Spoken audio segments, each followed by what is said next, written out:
Hello everybody, and welcome back to Blenderpedia, with today a tutorial about how to create snow in Blender with the Cycles render engine. So this scene here in the background is what I created last week, and there's a lot of stuff to tell and explain what's going on, but before we start I want to tell you something about snow. I created some images last week.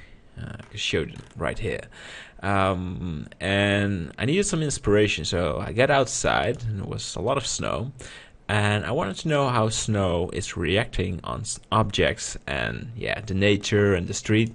And well, when you zoom in you can see how the pattern of the snow is here, that it's a bit transparent, and here it's already a bit melting, and it's falling down. And this is the reality. This is how snow really should look like. So when I started in Blender, it was not easy at all. So I did a lot of experiments, and I ended up with this one. And it's different than the images, but I think it's quite acceptable for creating something.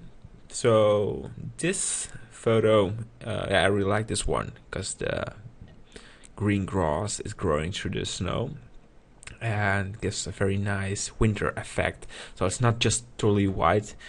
You can see some water, the trees, and a lot of variation. So all these photos are on my website. They are free to use. Some very cool background images for your own winter scene, and I can advise to use them, or just study snow if you like it. So we should go make something or analyze something. That's what I like, not creating all that stuff because it takes hours. I think analyzing is the best thing to do, so you can give your own free thing on it, and try end up with very cool looking snow that looks way better than my. So this is my snow in the scene, and if I activate all the layers, the scene looks like this. This here is the snow generator. Down here, this one is the ice. And the rest is just all random objects. This whole scene is free to use. There's no copyright on it, so if you like to use it for your own thing, just download it and go wild. Here, this is the grass, and this is, I don't know what this. Oh, snow. It's a complicated story. Maybe later on we get there. But we're now focusing on the snow. This is the snow plate, and when you go to the modifier settings, there are some things there all disabled. So when I turn everything on, you will see what happened. Nothing is happening, I think. Or I have to activate all these. Oh, that's weird. What is going on? I think that's because Blender sometimes doesn't like to show modifiers, and it's not responding, and it's really important to show the modifiers in this one. So I can do a couple of things. Just shut down Blender, but then oh, there it is. So now it's really snow. So I should deactivate this one. So that's a good way to make a tutorial. Just waiting and do the stuff. So this is a modifier that created some waves, and there is another one. I think it's this one. This is for the footprint steps. That gives a very nice effect. And because Blender is so slow, is that I use a lot of vertices, and the only reason is that that gives the effect that I really wanted. So if I zoom in a bit, you can see this is the result of snow, and the camera is not in the right direction. So this is so. But I needed to do a lot of stuff to create this. It's just not just put the modifier, enable it, and you get this. So maybe I have to go a couple steps back and just deactivate it, and deactivate it. So, and one more, deactivate it. First of all, I had a plane, and yeah, then I did a lot of subdivision surface, and I got a lot of vertices.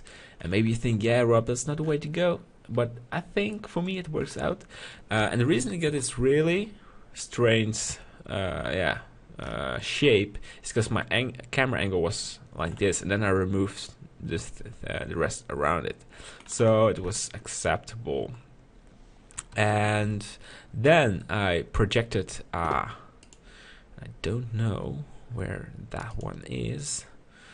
I had a wavy texture that I put on this, and that's created all these, and I can maybe activate it. No, I'm not gonna do it. That created these waves on it, and I created something else, and that is this one. Just in Photoshop, I downloaded a footprint brush and made all these steps. Then just with a brush create these tracks. And the reason it is black and white, we can use it as a how does it goes, displacement. So you can put it in, and yeah, it gives you that shape. So this one was for that, and that one was for the tire tracks. And how more? I just put it on 1, so Blender is not crashing. So we have these tire tracks. Yeah, how you put this on the plane is just by opening a displacement, opening the texture, giving it the UV coordinates for this one. Sometimes not, but that's a totally different reason why not. For the footprints, I use the UV coordinates and this value, but it depends on your scene. Sometimes you need a different value. So yeah, this is the image, and when you put it on, you get these tracks. But now there's some funny stuff, because when I switch to the node editor right here, you can see a big node tree, and I can explain why it is that big and why I use these attributes. Is that I use 2 different UV maps, like the snow and the steps. The snow, it's a very big UV map. Like I should open it so you can see it. And then just talking, you don't know what I'm talking about. I should open an image, maybe just this snow, or yeah, and snow. Oh yeah, this is a really big one, and this is a small one. This small one is for my footprints, and the big one is for this snow. So it's spreading, and we don't have this. Then it looks pretty weird. So this is my material texture, and the footprints is just for that it is going into the snow. So to make it way more complicated, I just go back to the scene right there and show you why I use attributes for that. So if you have a different UV map and you want to combine that, you just make your image texture, you're opening your, I think this is reflect, and this one is cross, and this one is another image, and this one I just have to see my alright. So if you want a separate UV map, just add an attribute, put it in your image texture, call it snow or different. Yeah, this is the steps. And this is the snow, and I can go very deep into it. If you watch this and you study this node tree, you will understand, oh, it's working like this, and then you put it in the mix and you're combining it with the original. And this brightness and contrast is just that I thought, yeah, the snow still looks a bit too dark, so I pumped it up a bit. But maybe this is the background image. No, this was the snow, so I'm right. This emission was just to give it some more shiny spickles, or that one.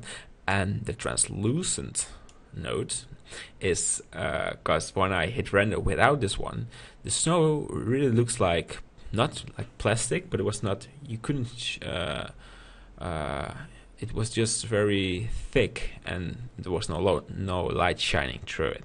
And with this one, and putting it, this is totally enabled, but giving that the value, then it looks different, like more realistic, and that's a very good one. So for this snow note editor, and there is another one what is pretty cool, and that is what I'm going to show you, because that's the one that's very, what makes the snow looks pretty good. I created a plane, and then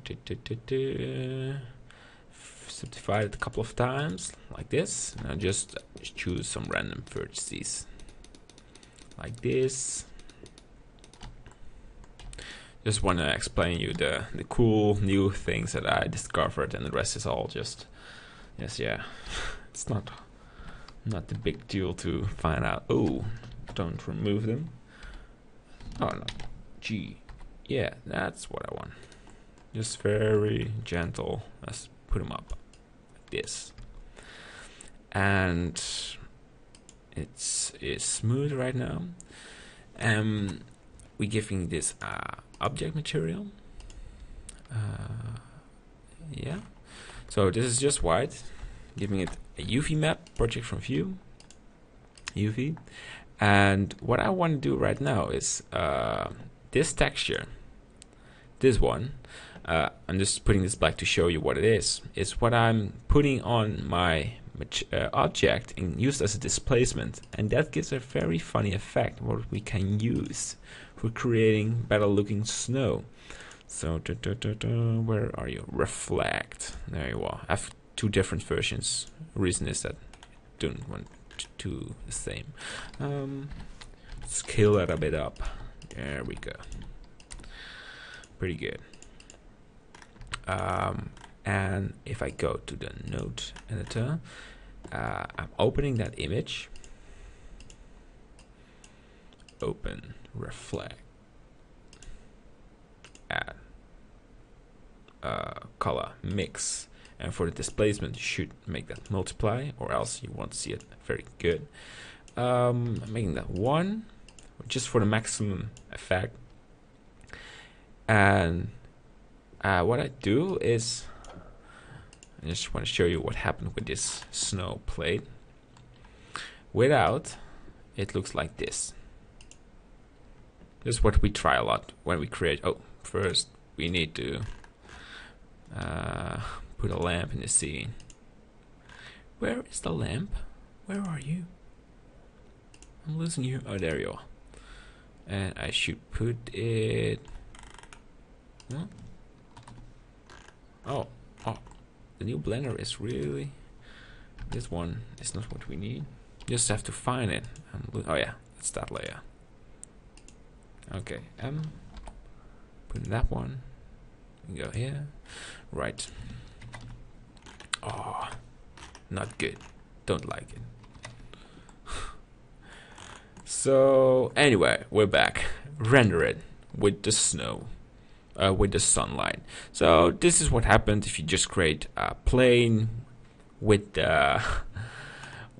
some bubbles in it, and it looks really flat.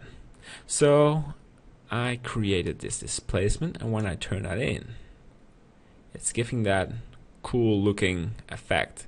And it's not that we are finished, but it looks pretty good when I should put the camera right there to show you. So now it looks a bit flat, and it isn't flat at all. Oh, I should be more organized when I make a tutorial every time again. There you are. I'm putting it in that layer. There we go. Opening it. So now we have to put it in the right direction. Come on. A bit upwards. So I should like a bit zooming in. Right there. Just a bit down. So to show you without, it looks like this. Really, really flat. And with this one, it looks like this. Yeah, and then you just put texture on it, and the node tree that I created in this one with all these wavy stuff here, and with your different textures, because when you put on this wavy displacement, it looks way better. It's a genius thing that I learned. Oh man, without that one, it still every time looks like and with this it looks alright. This looks like snow. And when you put these footprints in and make them look realistic, and I think the only way to do that is just to pump up this subdivision surface to the max until your computer you blow up your computer. I just did one more time. I think, no, can you handle it? Is it handleable? And then it turned on. Yes, it's possible. So, my god. Yeah, this is it. So, the more details, the best it is.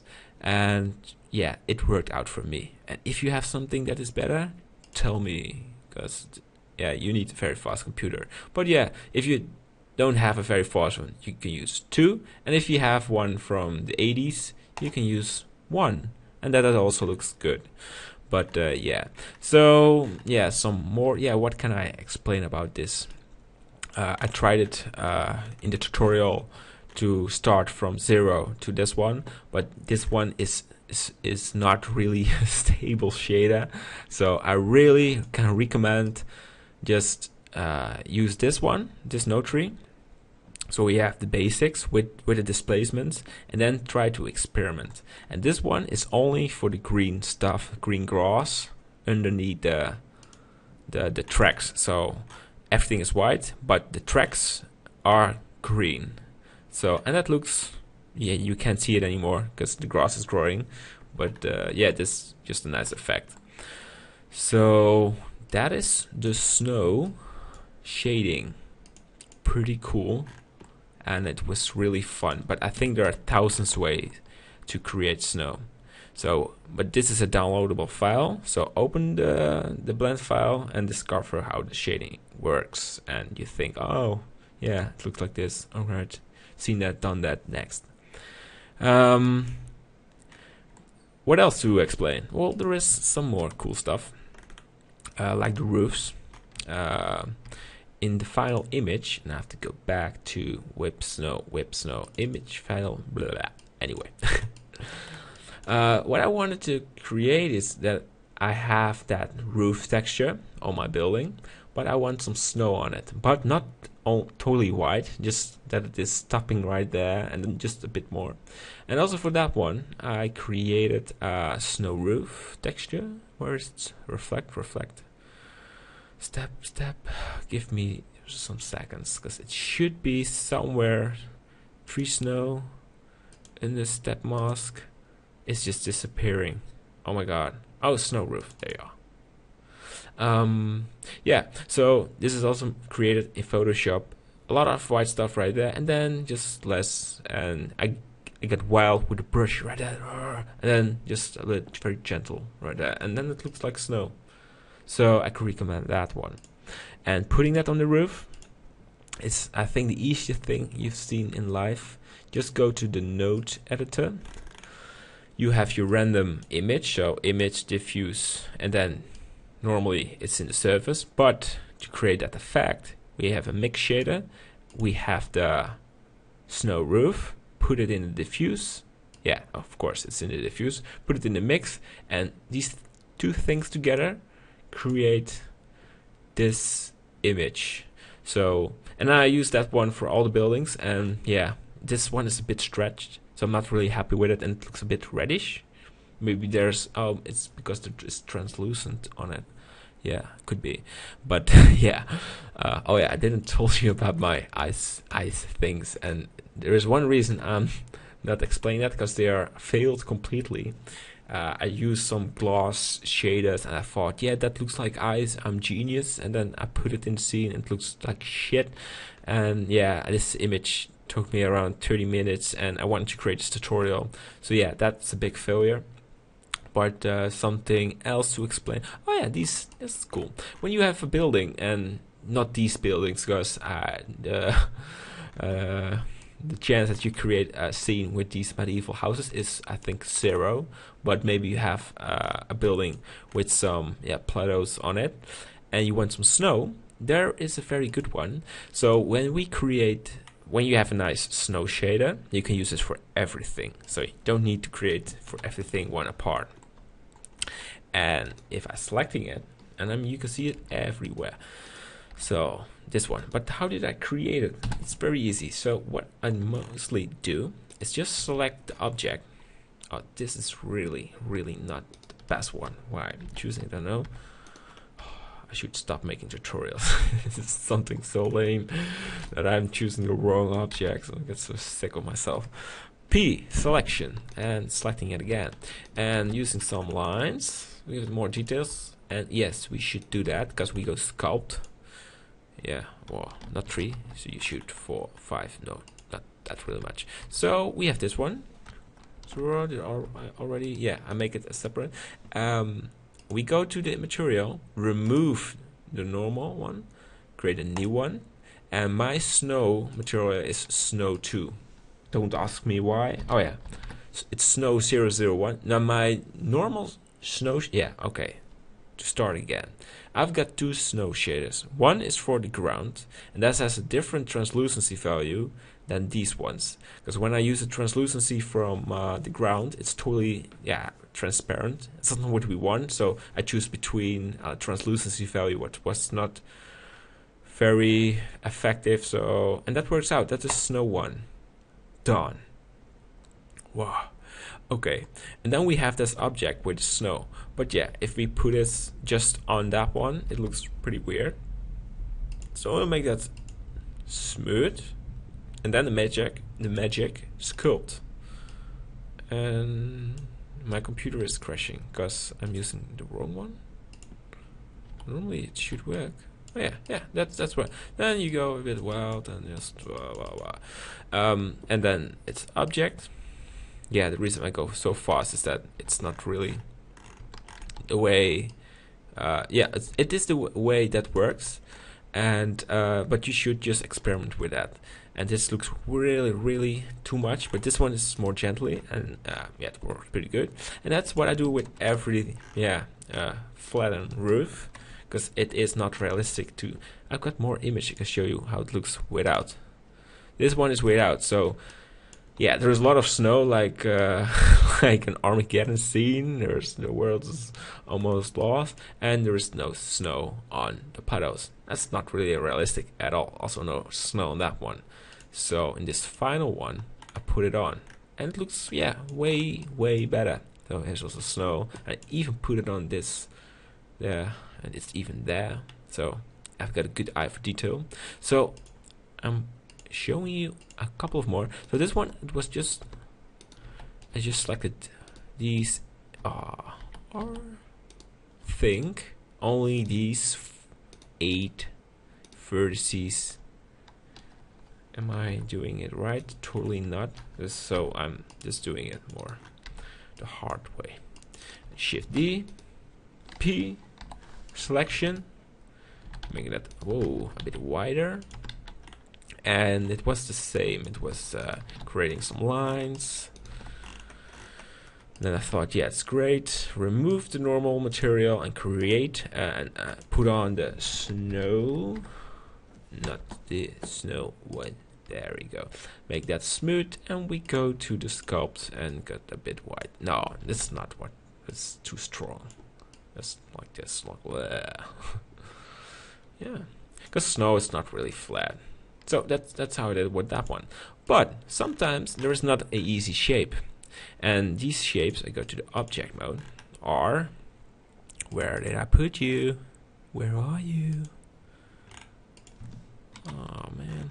Oh, the reason that I is that in 2.65 the buttons changed, I think. So sometimes I'm using a key combination like control point, and then it's just going there, and normally I just hit there and just control point, and then I go to my center this thing there. So I don't know who this thing changed, but it's kind of annoying and I have to get used to it. But I'm not getting used to it because I did it for years and someone changed that and my life is now a bit worse. Anyway, this is a really difficult shape. So how in the final image it looks like this. You think, all right, snow coming from the right, put it on the bottle, and it looks like, oh yeah, that could be happening in real life. But when we do that, we need that shape. So I was Mr. Smart Guy. I'm just selecting these. What I did with egg, if you watch the tutorial, I thought I can use it in this one too. And that's right, it works pretty good. A bit different, but pretty good. So there we go. I'm talking too much. Sorry for the Sorry for that. I'm not trying to be funny, but sometimes I get sick of it. Right. Shift D. Wow. And pressing extruding it. You know where we're going. And because this one is already pretty... Oh. P. Selection. I think there's a modifier activated on it. Y. Apply. And so there's a lot more. So put it back. So first we put it on, and then put it back. And we put the sculpt mode very gently. And we don't want to ruin this. Just having some... Yeah, you should put that on the ground. Till you have something that looks real. So this is not what I finally had in mind, but in the final image it looks... I put that one on the ground till it's... till it is hitting the ground. So try to go wild, use something... I'm sure you're not using this object, so it's quite weird that I spent 10 minutes to get it perfect. I'm not gonna do that. One more is this box or whatever. I used the top of that one, extruded it, ruined the bit with the scope mode, and I think in the end it looks really like there is some line. So do it with as many as you can, as many as objects as you can, because I'm not really happy with this one because this looks really fake. But this one is okay, this one is okay, and this one is fun. You can still see these rings through it because it's translucent. But yeah, these displacements is too much. Yeah, there was yeah, this is a broom. If you think, what is that thing? That's a broom. Ice. That's fun. So this ice is not just it's a very easy shader. We're just switching to it. Ice. That one. Go to the node editor, so we've seen that, done that. Image and a bit of gloss. That's it. Transparent, of course.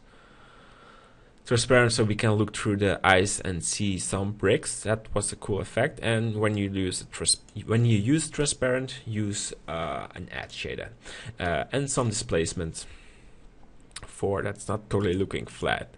And now that's why in the beginning we've seen these weird objects. I should show them. Yeah, these things are snowflakes. I'm using them for they are falling, but I'm also using them for the... Oh man, every time I have to look for it. Yeah, for the ice. This is it's a very big ice plate. I've already showed you the shading, but to give it some more realistic effect, and we can discuss about the photorealistic effect. But yeah, I put them on the ice. And it's that the snowflakes are falling on it and they're still on. And you can see, oh right, it's not just water, there is ice. And we zoom in, you can see the bricks. And these bricks, are in the first layer. So that's the reason they are there. This fence is not really doing something. Alright, so how much time do we have left? We've got enough to explain. I want to tell you something about the snowflakes, because snowflakes are, if we get this render, before I was creating this tutorial in Blender 2.64 and there was no motion blur. So what I did, and that was doing it the old way, faking it, was creating exactly the same, creating a plane, a particle effect, putting a bit of wind, so the snow is going to the right. And yeah, the only thing what I just jitter it, use 30,000, and I think that's pretty much it. Yeah, I just tried some. It's random. No, it was an emitter and snow, and it was, oh yeah, one important thing: gravity. When you put it on 1, it's got really fast, and when you put it 0.5 and 0.07 is not that artistic that you think, 0.06 is that good, 0.07, yeah, that's just right. I don't know why it's 0.507, just 0.5. Right. Yeah, snow. So when we zoom in, here are just these things what I created here. But if we just let them fall down without any effect, it's just that white. You want to blur it a bit. And then Blender 2.65 came out. I used the motion blur. Where is motion blur? Where is motion blur? Where are you? Oh, don't know where to find my tool. Motion blur. It was 0.5 when you start up. It's 0.5. Then it's really stretched, so not really realistic. 0.1 gives that bit more believable effect that it is falling down. And when you use different kind of sizes in snowflakes, it's even better for the realistic level. So if we, Jesus, you can see how many times I opened that image. Huge. There's a small one, bigger one, small one, huge one, and yeah, that works pretty well. So good enough. One important thing that I forgot to explain was the grass. The grass is, yeah, I think most of you already know how to create grass in the old way. Strand rendering is still not available. I think there is a patch for strand rendering, but creating huge scenes with grass with strand is still not possible in Cycle. So you're doing it the old way, creating all these grass things individual. But yeah, that gives a really nice effect, and when you spend a lot of time in it, you can even get a better and realistic scene than the strand rendering settings. But you need a very good computer, and most of you, or I don't even have a fast computer. I have a fast one, but well, just don't talk about it. And the reason this orange dot at the center is there is that I put them right there. So when I put it right there, the grass is just there, and what we want is that the snow is covering the grass. So you can use, yeah, easy way to do that is just doing this. That's possible, not with just doing that. But yeah, I kind of like it. Just put it right there in the middle. I did with everything. So, and then I put it in the particle system. I should do that,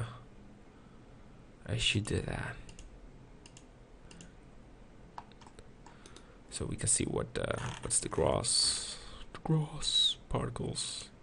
Yeah, grass. These grass settings are really the same as I use for all my other tutorials.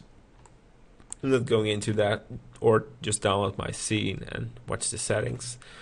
And yeah, and then I go to just have to disable this one, or go to the weight painting, and I only selected the tracks and the footprints and that wavy things, and at the end in this image, yeah, it's not really but yeah, it's covering these wavy stuff, and these tracks are coming through it. But I'm sure you can do that better than I did. And when we watch a real photo, yeah, this is a real photo. It looks, yeah, this is really melting grass. But what I want is a full scene of snow. Yeah, use less grass or a lot of grass to create cool looking snow scenes. But yeah, this works out. Just use some nice patterns, and that works pretty good. So if I go to the scene. So I explained about the snow, the shaders of the snow, the snowflakes, the objects. As I said, these models are just there to fill the scenes. The tree is from Arboru. I think it was just a custom tree that I tweaked a bit and then I exported. And I think there's also a tutorial on my website how to create them. If you don't know, you can use this one. It's totally I created by myself. So yeah, you can use it, or just go wild with Arboru, what is a very great program. Maybe you used it already. So yeah, that's the tree.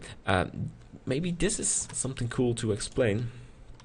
I created this to fill the background, and you can activate it by go to the user performance, and it's an add-on, and I'm not totally sure which one it was. That's not good, Rob.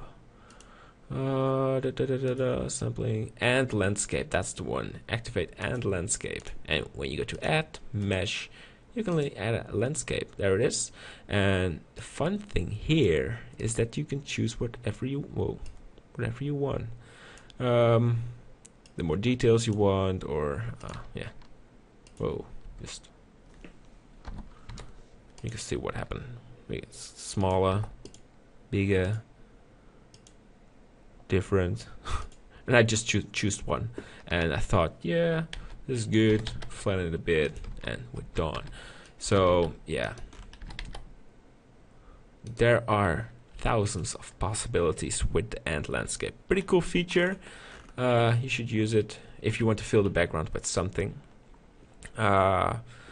So yeah, maybe we just go to the node editor. I'm telling you something about the node tree.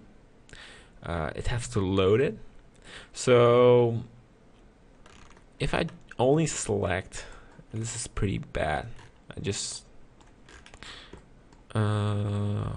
yeah, add color output view a node. View a node is always good for just if you want to see something. Image. So this is without the background.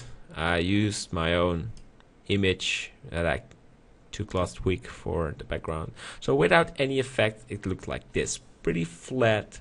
And not really of course this whole scene is not really realistic because these buildings are a bit cartoonish, or so if I should remove it, it looks very different. But anyway, this is the scene without all the effects. So in the end, with all the effects, I don't know why there is a big leap there. Should have a very good reason for it, and yeah, we have to wait a couple of seconds. So what is the most important? This is not really the most important thing, but I get wild with the invert node this time. Invert node, most of the time I just give it a value of 0.5. This is 3. So it's very funny when I make that 0.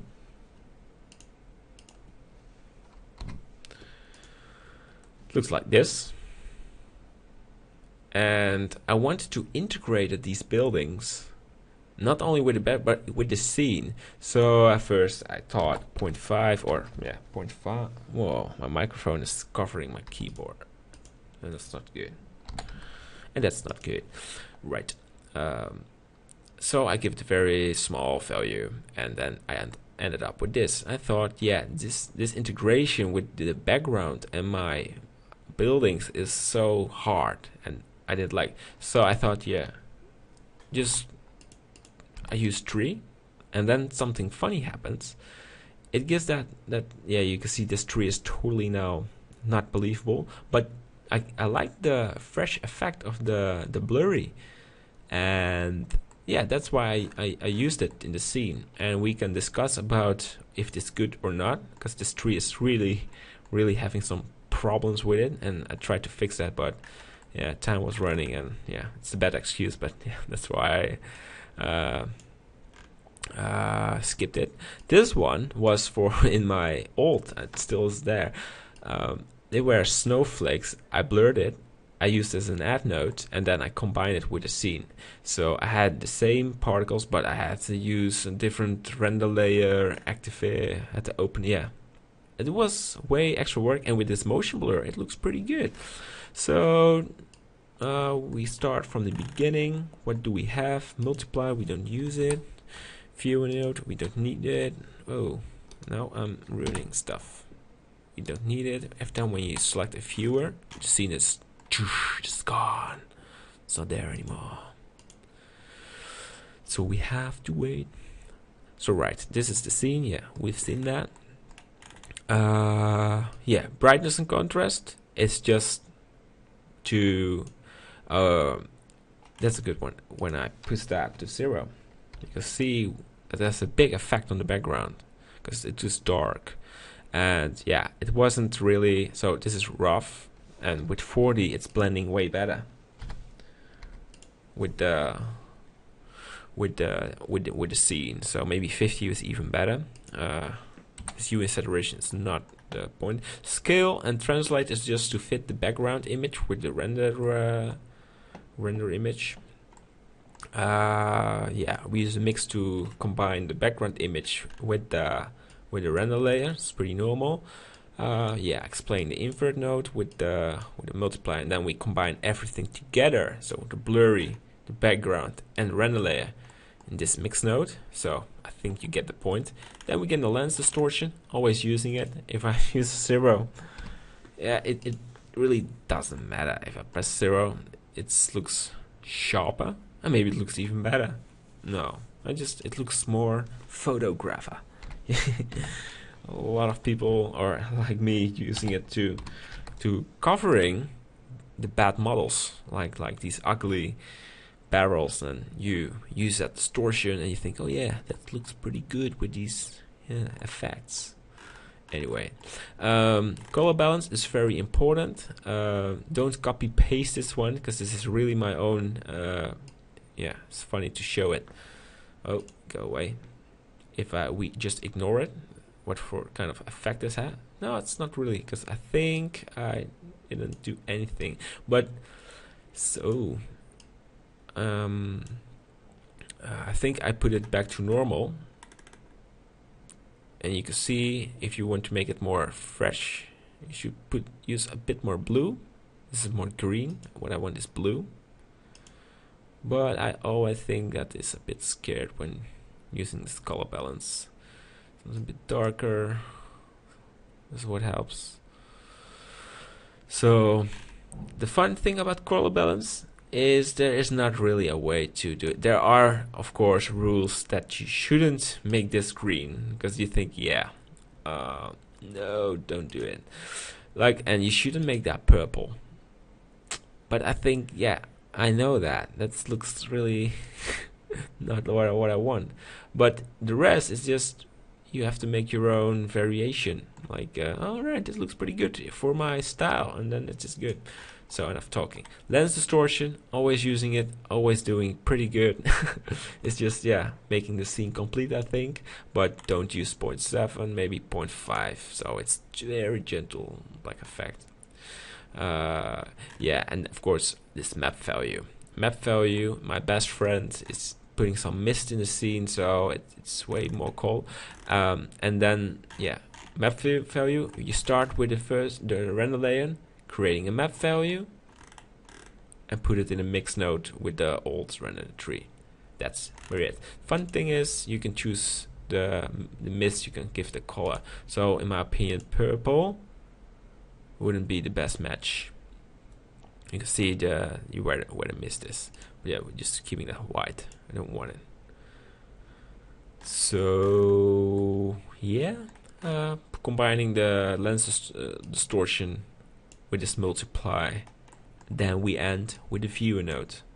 I hope you understand this thing. So yeah, it's already 44 minutes. What can we talk about it more? So I'm just walking through all the layers. Maybe I forgot something because I don't really have a schedule. So the second layer is totally useless, I think. Oh no, there's grass in. So yeah, they have a reason that they are there. There are some props. What are you? Yeah, we've seen that. Snow, I hope you understand how that works. Just plain particle system, emitter, putting your your snowflakes, put them in the group. That's important, of course. Yes, sometimes I just forget something. And you go here down here to group and activate. I call this tree snow 2. And you put it. You're activating group 2, and then the emitters are objects.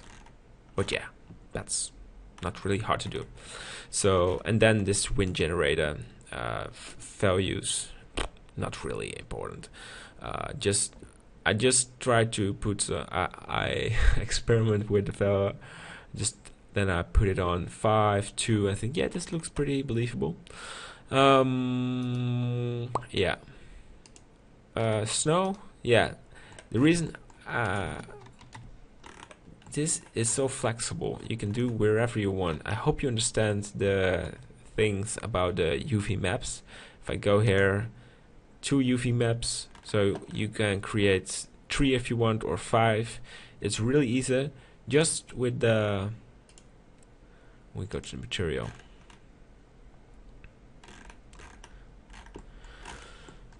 With these attributes, you can say this is the steps UV, and you combine it and you can work with it. It's really not really mind-blowing stuff. Yeah, and the rest is what I explained. So this is discussed. When I remove this one, it wouldn't have any big effect on the scene. So it's all about this tree, and it's, yeah, really doable. Yeah, that's the snow. So do we have more? Ice, we have talked about that, and that's pretty much it. The final blend file should be organized. It's no problem. And then I think we're on the end of this tutorial. I hope you liked it, that you have some new knowledge, that you can do something with it. If you have questions, you can always ask me. Put a comment on my webpage. If you want to subscribe my YouTube page or Facebook or Twitter, I really like that, so we can talk about the scene, and if you have questions, just ask them. Right, so this is it. I hope you liked it, and see you next time in a new tutorial. See ya.